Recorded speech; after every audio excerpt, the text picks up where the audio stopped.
Espírito Santo vem, és bem-vindo, és bem-vindo, és bem-vindo. Toque em nós de novo, faz como antigamente, tuas primeiras obras, faz de novo, faz de novo, faz de novo. Se abra para Ele nessa noite, levante um novo cântico a Ele, faz de novo. Queremos que o Senhor inunde esse lugar, Jesus. Seja bem-vindo, Espírito Santo, vem reinar em nossos corações.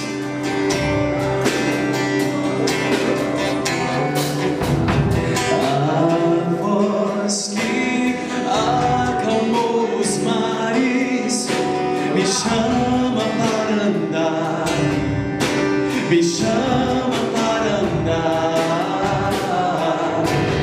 Me deu um novo nome, um coração capaz de amar, um coração capaz de amar. A voz, Senhor, a voz que acalmou os mares me chama para andar. Vamos dizer a Ele.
Olá pessoal, tudo bem? Muito obrigado por estar abrindo o seu lar para esse programa.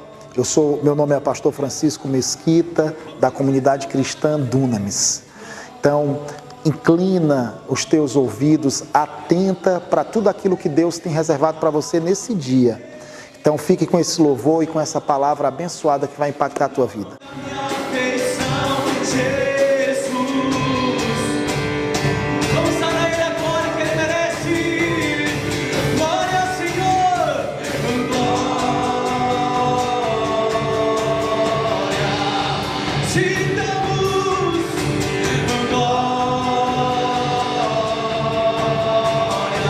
Ao Rei que venceu a morte.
que pode curar o meu coração novamente. Espírito de Deus, solta sobre nós. Hoje eu meditava sobre uma passagem muito importante que está lá em Atos, e eu gostaria que você abrisse lá. Atos no capítulo 19, é um relato a respeito da vida do apóstolo Paulo. Apóstolo Paulo, esse grande homem de Deus, amém, que revolucionou a sua época, que revolucionou a sua geração, impactou de forma relevante a sua geração, alcançou através da sua vida e do seu ministério muitas cidades, muitos territórios e muitos países. Amém? Eu estou falando de um único homem, e Deus ele pode fazer isso na minha vida e na tua vida também. Amém? Você crê, meu querido, que Deus ele pode fazer na tua vida aquilo que ele fez na vida do apóstolo Paulo? Amém. A grande pergunta é: você está disposto a pagar o preço que o apóstolo Paulo pagou? Para ele ter tudo aquilo? Aleluia! Porque de fato Paulo ele pagou um preço alto. Sim ou não? Mas deixa eu te dizer algo: o preço não é maior do que a graça que Deus disponibiliza na tua vida e na minha vida para servi-lo. Amém? Paulo, ele simplesmente, eu quero falar e contar o segredo da vida do apóstolo Paulo. Ele simplesmente discerniu o desígnio de Deus para a sua vida. O sucesso da vida de Paulo foi discernir aquilo que Deus tinha para ele. O sucesso para a minha vida e para a tua vida é simplesmente nós discernirmos aquilo que Deus tem para nós. E eu quero te dizer que Deus ele tem algo grande para você. Deus ele tem algo grande para você. Deus ele não desistiu de você. Você sabia que Deus ele não desistiu de você? Ele não vai voltar atrás naquilo que ele propôs no coração quando ele me criou e te criou. Você sabe que eu e você nós não vamos convencer nunca de desistir daquilo que ele planejou para as nossas vidas. Nós temos que entender que nós estamos em uma grande busca, em uma grande descoberta. A vida cristã é uma vida emocionante, amém? Desde o primeiro momento em que nós fomos gerados no Espírito, nós temos que nos esforçar para entendermos e compreendermos aquilo que Deus tem para as nossas vidas. Eu quero te dizer que a vontade de Deus é manifestar, é revelar, mas o Senhor, Ele estabeleceu aquilo que eu chamo o princípio da busca. O que é o princípio da busca? O princípio da busca é aquilo que vai fortalecer a minha intimidade, o meu relacionamento com Deus, criando em mim uma consciência de dependência total nele. É isso que Deus quer desenvolver na minha vida e na tua vida. Deus ele quer que eu e você, que nós venhamos a entender que nós dependemos inteiramente dele. Você sabia que isso é humildade? Humildade é você estar na posição que Deus planejou para você, para que você esteja aceitando aquela posição, se amoldando àquela posição, entrando naquela posição e fazendo aquilo que Deus planejou para você. Isso é humildade. Eu costumo dizer o seguinte, que nós muitas vezes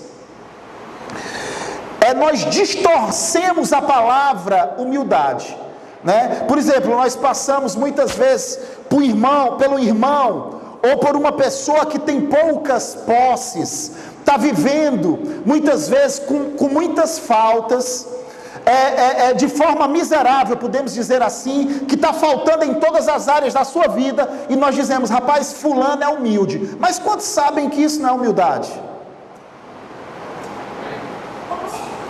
Amém? Viver em meio à falta. Eu não estou dizendo, meu querido, que quando nós nos deparamos com algumas situações de falta e de escassez, por um tempo em nossas vidas, que nós estamos em pecado. Não, eu não estou falando isso.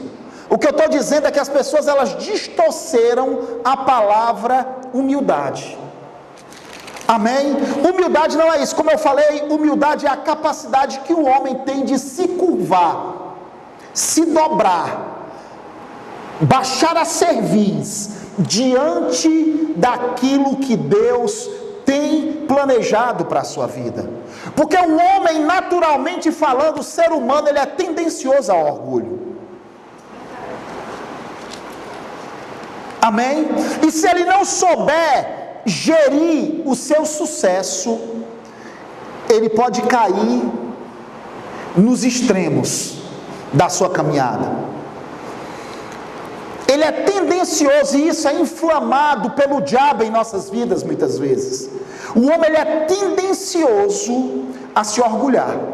É uma tendência da velha natureza, da velha criatura que nos acompanha. Eu e você, como cristãos, nós somos uma nova criatura em Cristo. O nosso espírito, ele foi recriado. Mas quantos sabem que o nosso corpo, ele está morto por causa do pecado? Ele alcançou, ele atingiu o homem nas suas 3 áreas: no espírito, na alma e no corpo.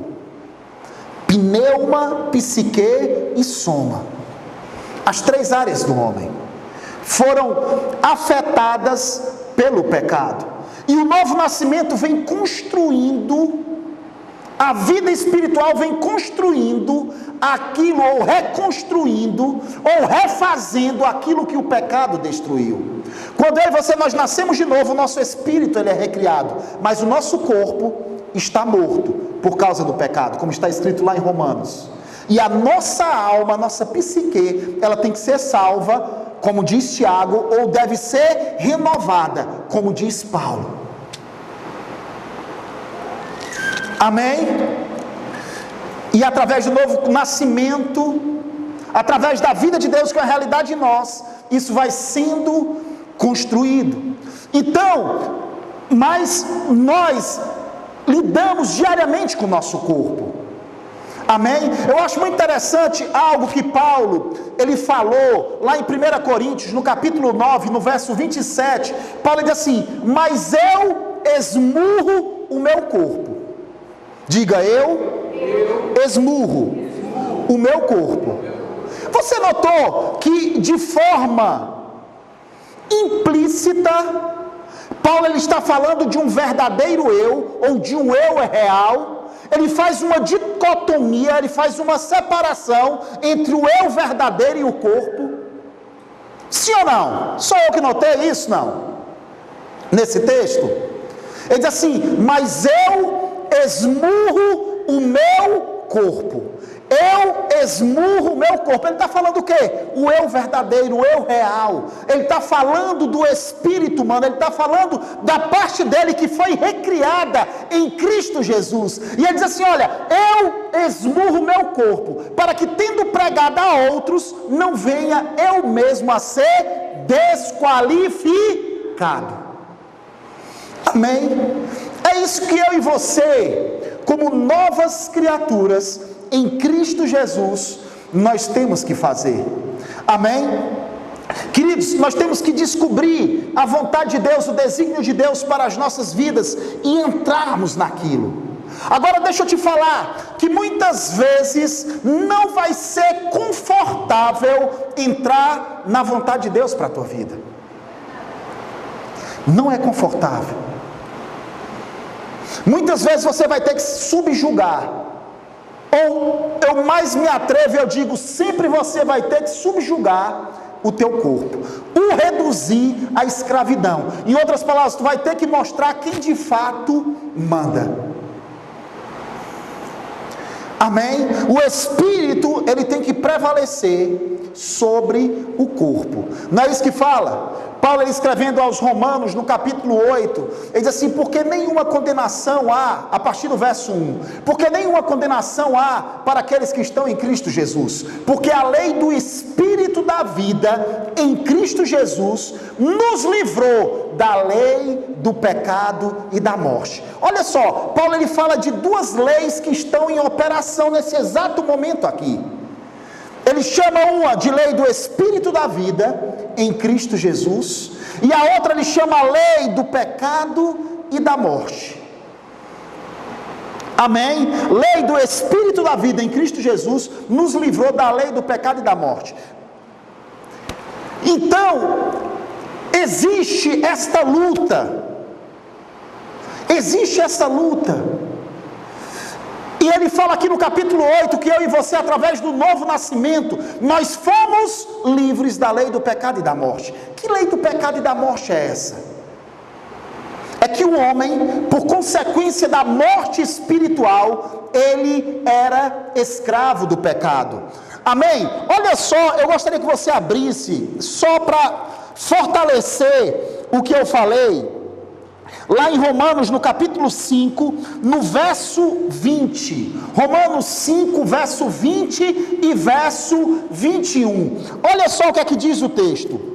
Sobreveio a lei a fim de que avuntasse a ofensa, mas onde abundou o pecado, superabundou a graça de Deus. Olha só, onde abundou o pecado, superabundou a graça de Deus. Aí no verso 21, olha só o que ele fala no verso 21, a fim de que, como o pecado reinou pela morte, assim também reinasse a graça pela justiça para a vida eterna, mediante Jesus Cristo, nosso Senhor. Olha o que é que o apóstolo Paulo está dizendo, que o pecado, ele um dia estabeleceu reinado na minha vida e na tua vida, por intermédio da morte espiritual. Sim ou não? Então, o que a lei do Espírito a lei do pecado, ele nos libertou da lei do pecado e da morte. O que é a lei do pecado e da morte?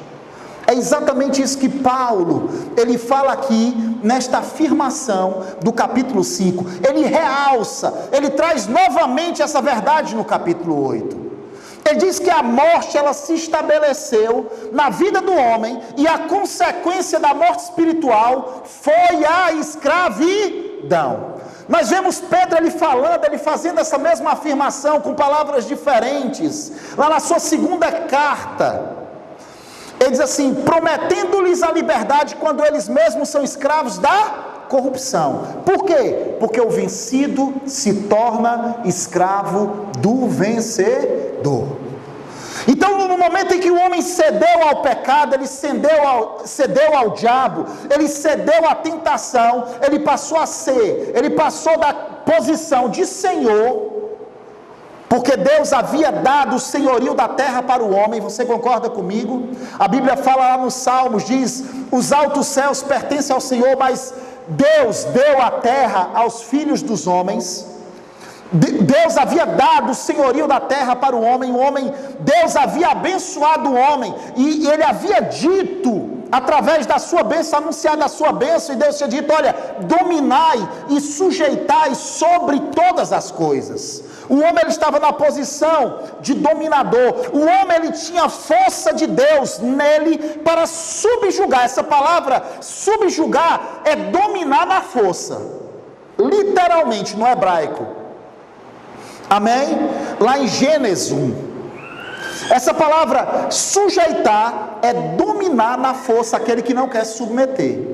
Deus não somente deu a capacidade para o homem gerir, para o homem governar de forma excelente e estabelecer o plano e a visão e manifestar a glória de Deus sobre a terra, e toda a criação reconheceria o homem nesta posição, porque está implícito no texto que todos reconheceriam o homem. Sabe por quê? Lá no Salmo 8, a Bíblia fala que Deus, ele cingiu o homem, ou ele coroou, como diz na minha versão, de glória e de honra. O homem, ele era coroado de glória e de honra. Quantos sabem que uma coroa, ela representa uma posição de autoridade? O homem, ele tinha uma coroa de glória e de honra. Todos olhavam para o homem, toda a criação olhava para o homem e reconhecia o homem como representante legal de Deus, como gestor de Deus, e tudo aquilo que havia sido criado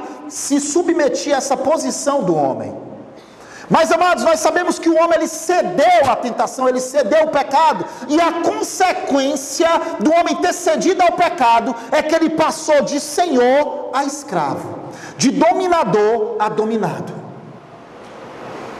E é exatamente isso que Paulo está falando aqui. E Cristo, quem é Cristo? Cristo, ele é a restituição de Deus para a humanidade. O que é a restituição de Deus para a humanidade? Deus novamente estabelecendo o homem na sua posição original. Qual é a minha posição e a tua posição hoje? É a posição original, que o primeiro Adão perdeu, e que o último Adão, diga o último Adão, conquistou novamente. Você lembra que quando Jesus, ele estava sobre a terra cumprindo o seu ministério? Quem era Jesus quando ele estava sobre a terra cumprindo o seu ministério? Diga, ele era o unigênito do Pai. Não é isso que João chama? Jesus unigênito. O que é que significa unigênito? Diga, único filho. Diga, ele era o único filho. Mas o próprio Jesus, ele já anunciou, antes dele morrer e ser crucificado, que se a semente de trigo não caísse na terra e morresse, ela permaneceria só. Mas se ela morresse, ela geraria um pé de trigo, que daria muitas outras sementes, ou muitos outros grãos de trigo, da mesma espécie, do mesmo tipo, da mesma categoria. E aí nós vemos o tratamento de Paulo em relação a Jesus. Quando novamente Paulo ele fala de Jesus, ele não diz mais que Jesus, lá em Colossenses, ele não chama mais Jesus de unigênito, mas ele chama Jesus de quê? De quê, irmãos? Diga primogênito.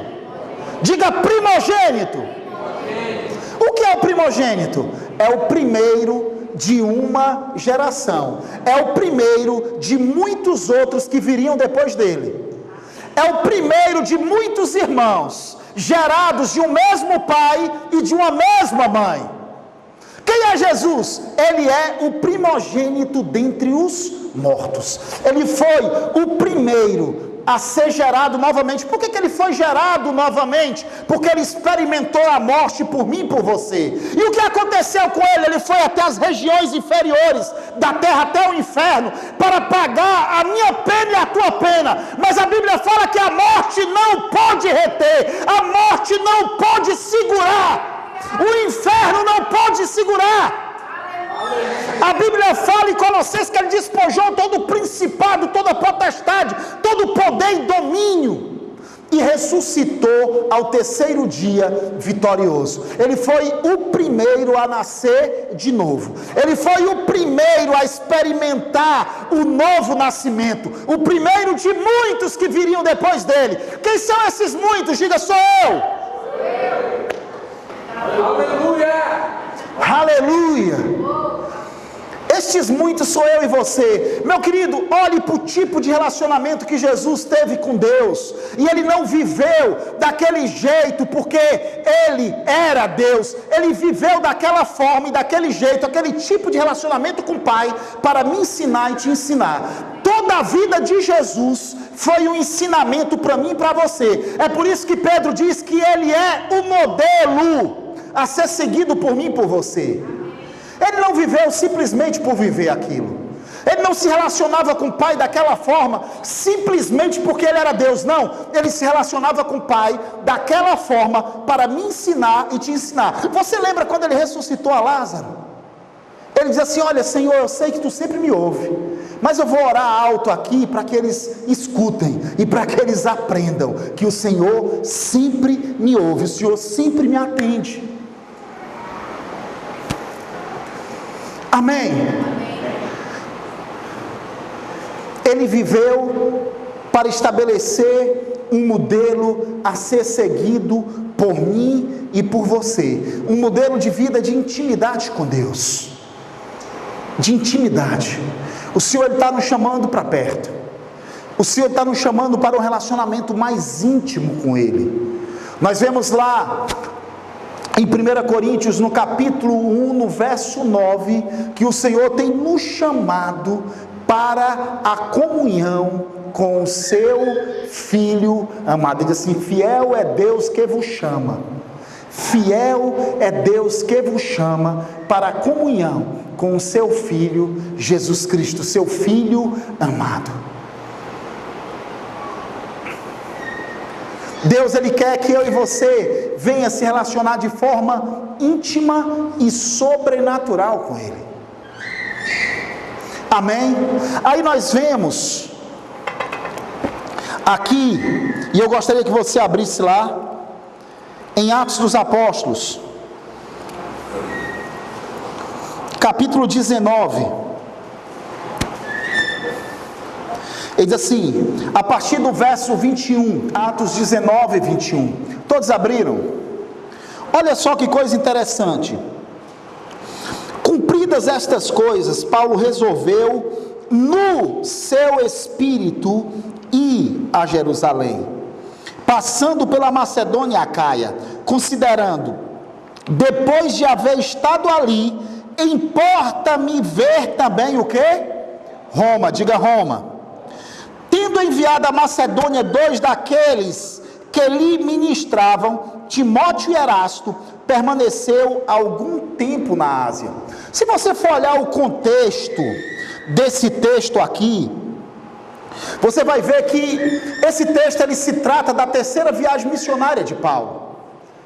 E amados, quando Paulo resolveu isso no seu coração, quando ele estava na cidade de Éfeso, e na verdade Paulo já tinha permanecido ali naquela cidade 2 anos, diga 2 anos, ininterruptos, ensinando a palavra de Deus, todos os dias, diga todos os dias, diga por 2 anos, Paulo permaneceu em uma escola chamada Tirano, ensinando a palavra, todos os dias. Se você for olhar em fontes históricas, tem um códex. O códex é o pai do livro, é o irmão do livro, é um livro primitivo. É um documento que relata que essa escola de Tirano, essa escola de Paulo, ela se estendia de 11 horas da manhã até as 16 horas. Quantas horas por dia? 5 horas. Quantos dias na semana? 7 dias na semana. Quantos dias no mês? 30 a 31 dias por mês. Quanto tempo? 2 anos. Calcula isso em horas.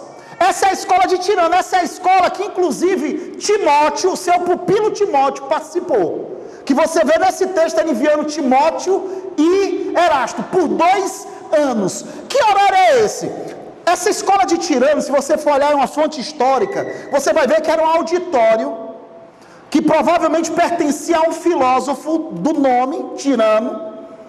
Tanto que nessa escola aprenderam tanto judeus como gentios. E amados, o impacto dessa escola foi tão grande na cidade de Éfeso, foi tão grande, que a Bíblia fala, e mais na frente nós vamos ver Paulo ele reunindo os presbíteros da cidade de Éfeso, que ele não deixou de anunciar o evangelho no decorrer de todo esse tempo, tanto de casa em casa, como também de forma pública. E o impacto foi tão grande naquela cidade, que a Bíblia fala que aqueles homens, o povo daquela cidade, eles reuniam seus livros de artes mágicas, ocultistas, e eles queimaram seus livros em praça pública.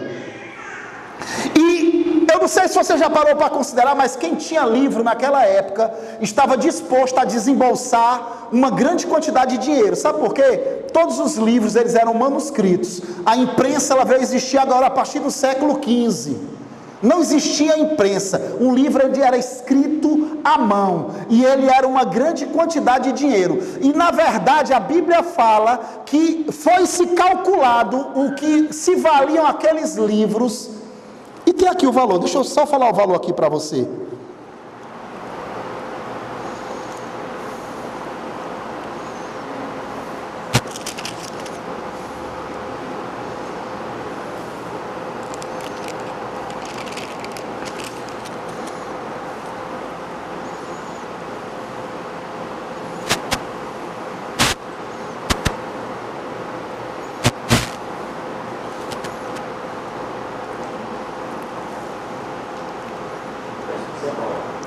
Qual?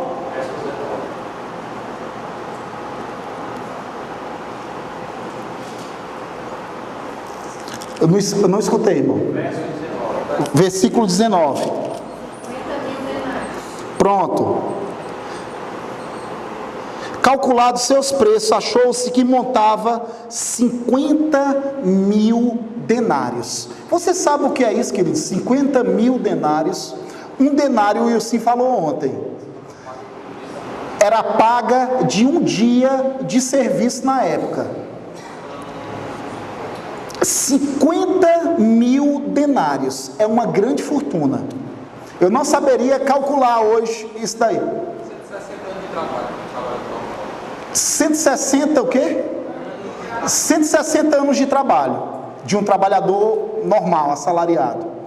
Amém?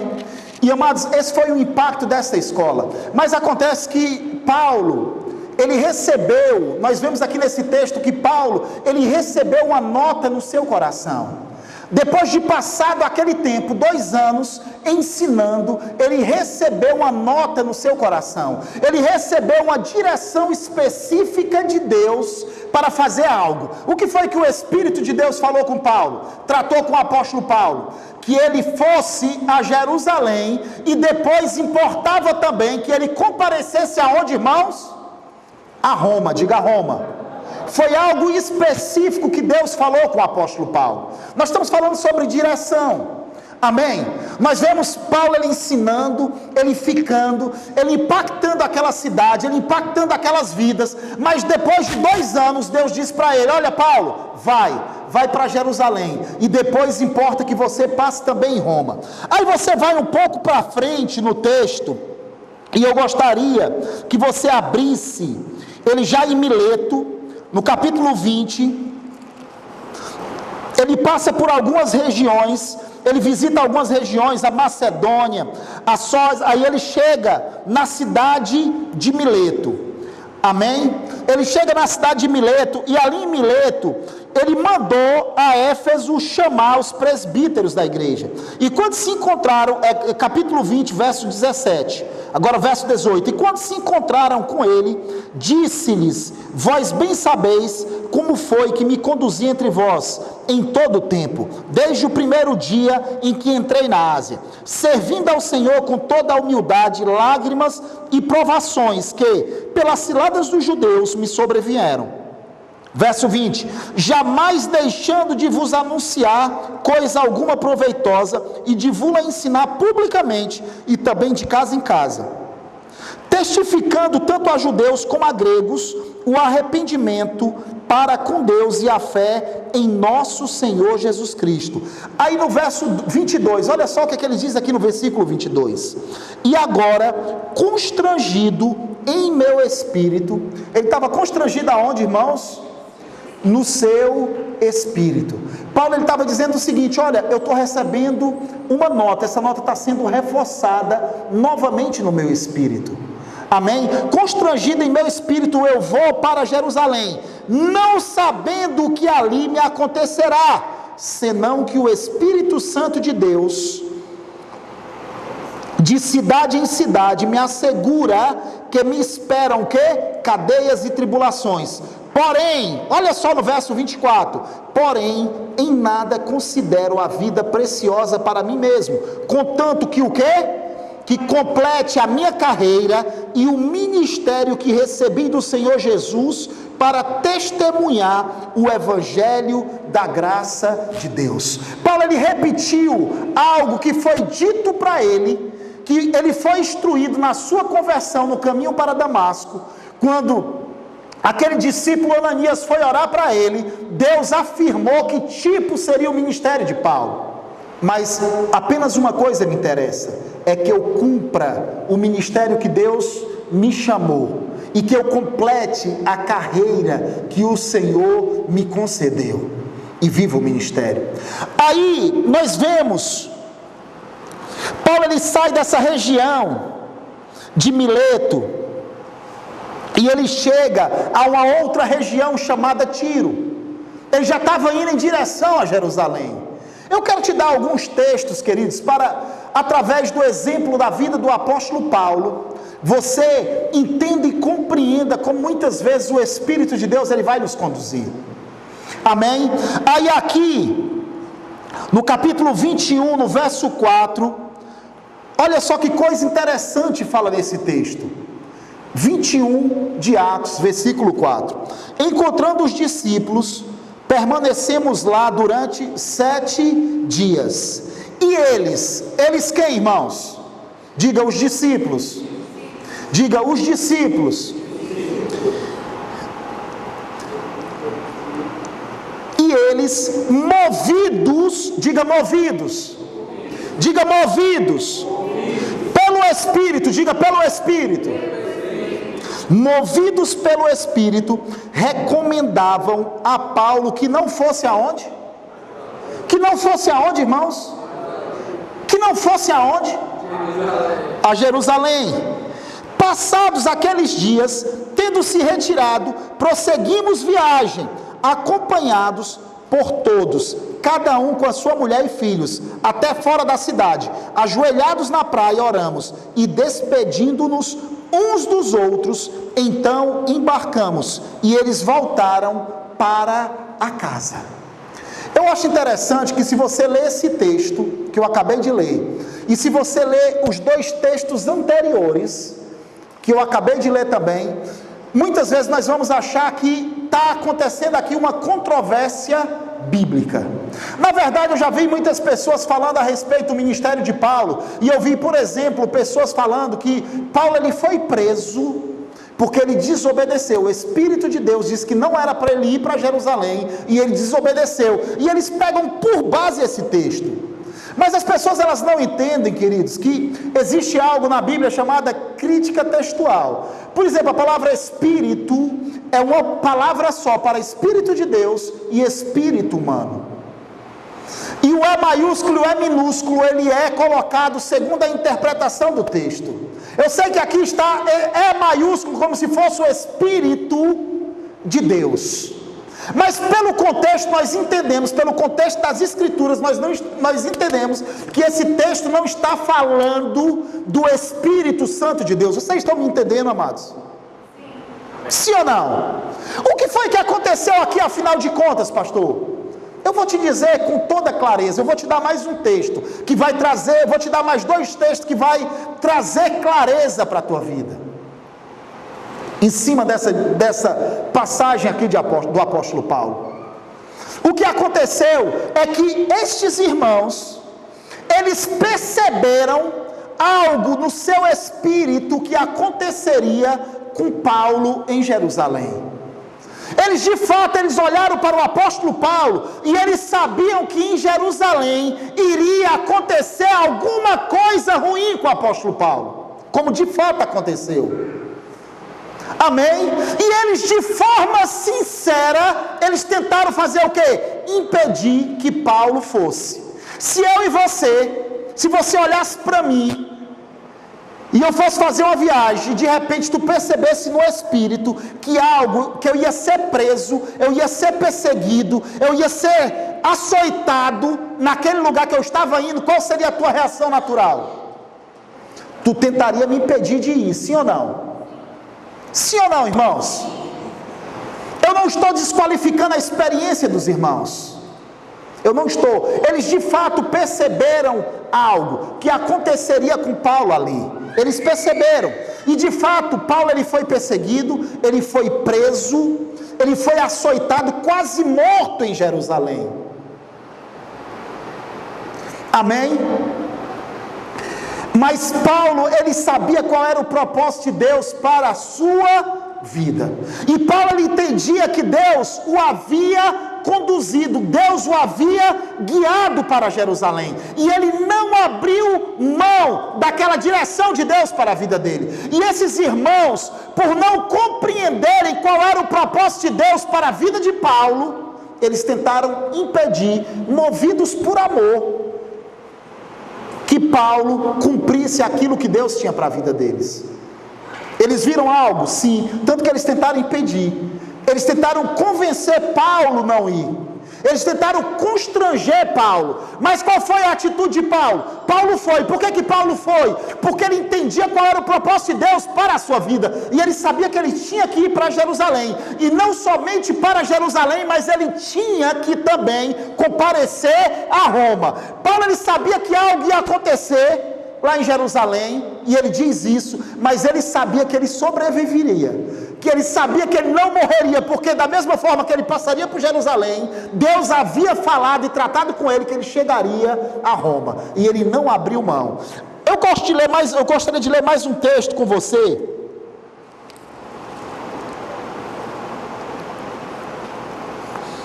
que está nesse mesmo capítulo.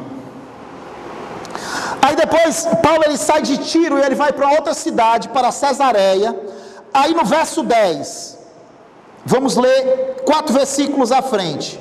Versículo 10, olha só que coisa interessante que fala aqui.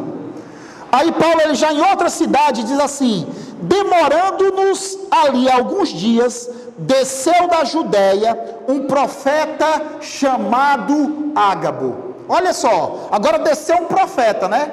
Para a Judéia. Como é o nome do profeta? Ágabo. Aí ele assim: e vindo ter conosco, tomando o quê? O cinto de Paulo, ligando com ele os próprios pés e mãos, declarou: isso diz o Espírito Santo, assim os judeus em Jerusalém farão ao dono deste cinto, e o entregarão na mão dos gentios. Aí olha só o verso 12, versículo 12. Quando ouvimos estas palavras, tanto nós, Lucas está falando dele, amém? Tanto nós, como os daquele lugar, rogamos, imploramos a Paulo que não subisse a Jerusalém. Eles imploraram a Paulo que não subisse a Jerusalém. Então ele respondeu, olha só a resposta de Paulo: que fazeis chorando e quebrantando-me o coração? Pois estou pronto não só para ser preso, mas até para morrer em Jerusalém, pelo nome do Senhor Jesus. Aí agora eu acho muito interessante o que está escrito no verso 14. Olha só o que está escrito no verso 14 desse texto. Como porém não persuadimos, conformados dissemos. Olha só, eles estão dizendo o seguinte: como nós não conseguimos convencer a Paulo, nós não conseguimos impedir dele ir para Jerusalém, olha só o que é que eles falaram: faça-se a vontade do Senhor, faça-se a vontade do Senhor. Em outras palavras, eles não entendiam qual era a vontade de Deus para a vida do apóstolo Paulo. Eles viam coisas que Paulo passaria, mas eles não entendiam o contexto daquelas coisas na vida de Paulo. Amados, muitas vezes, pessoas que nos amam vão tentar nos impedir de entrarmos dentro do propósito de Deus para a nossa vida por zelo. Você sabia? Eles vão tentar impedir, não é porque eles estão sendo usados pelo diabo, não. É porque eles não entenderam ainda o propósito de Deus para a tua vida. E porque eles te amam, e eles, de certa forma, eles veem alguns relances no Espírito, alguns sofrimentos que eles não compreendem, eles tentam te parar. Amém? Mas nós sabemos e entendemos que Paulo em nenhum momento ele saiu fora do propósito de Deus para a vida dele. Ele não saiu, tanto que mais na frente, lá no texto, depois que Paulo ele estava preso, ele já havia apelado a César em Roma. Olha só, quando ele já estava preso e havia apelado a César em Roma, nós vemos aqui no texto, deixa eu procurar essa passagem para falar para você.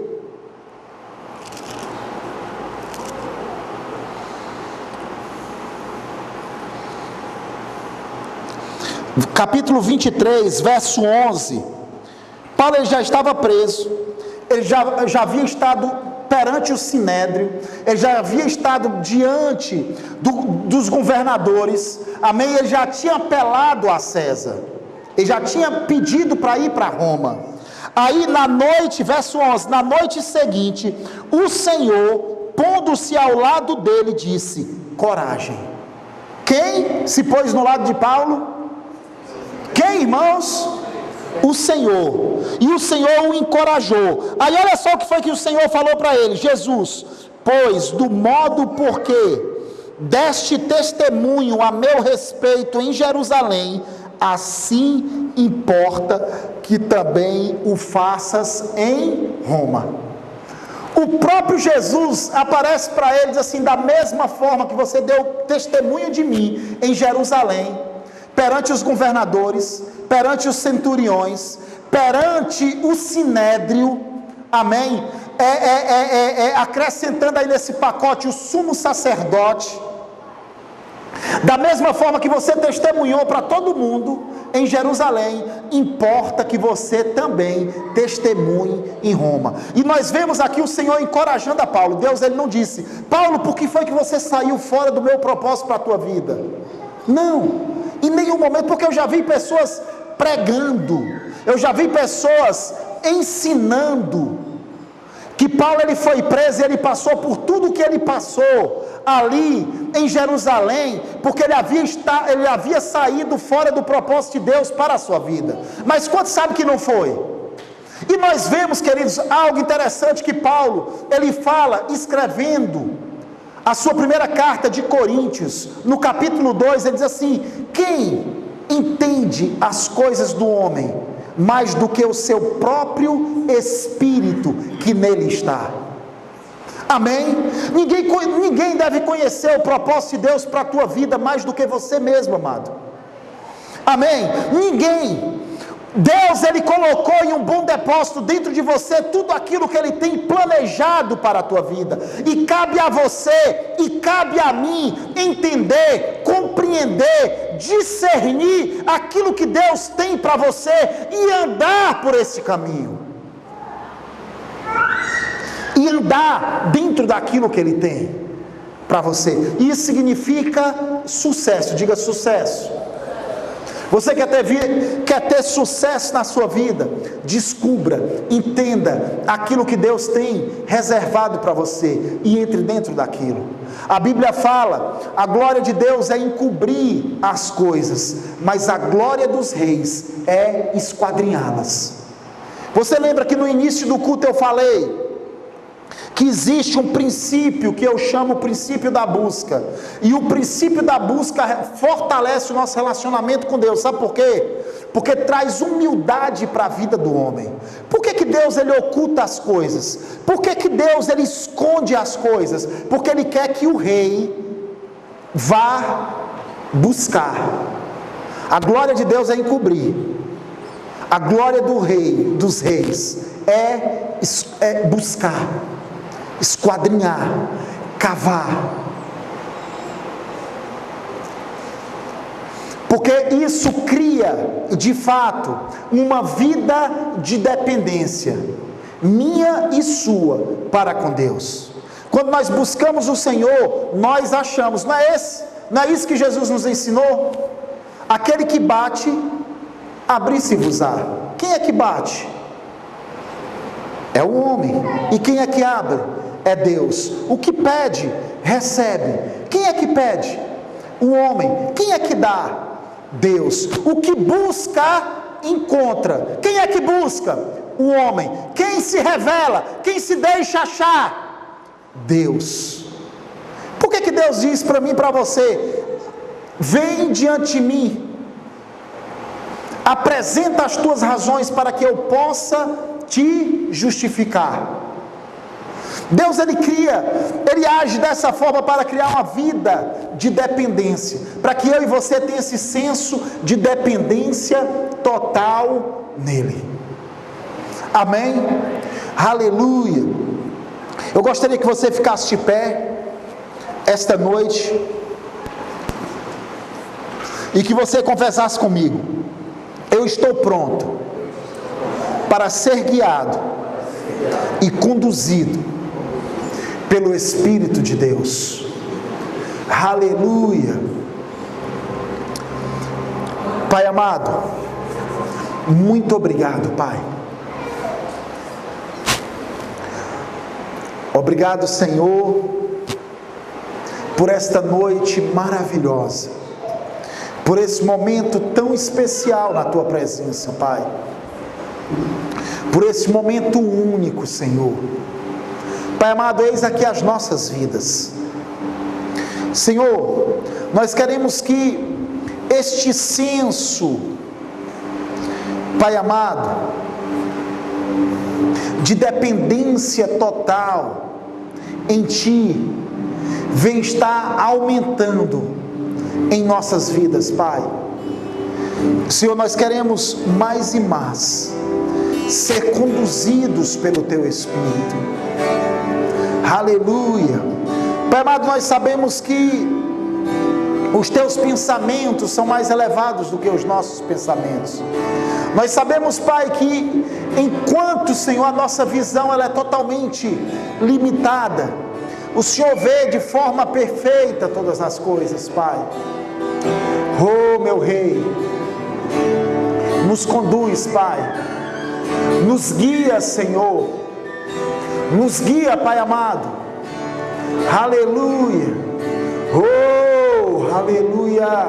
Enche-me outra vez, enche-me de novo, mostra-me, mostra-nos sua glória, Senhor. Queremos mais nessa noite, queremos mais nessa noite, não só o raso, mas para o fundo, eu vou. Querido, eu sei que essa palavra impactou a tua vida. Amém? Então, Deus te abençoe e fica na expectativa para o nosso próximo programa. E Deus te abençoe em nome de Jesus. Mostra-me tua glória. Levante a sua voz de igreja ao Espírito Santo que está aqui. Mostra-me tua glória.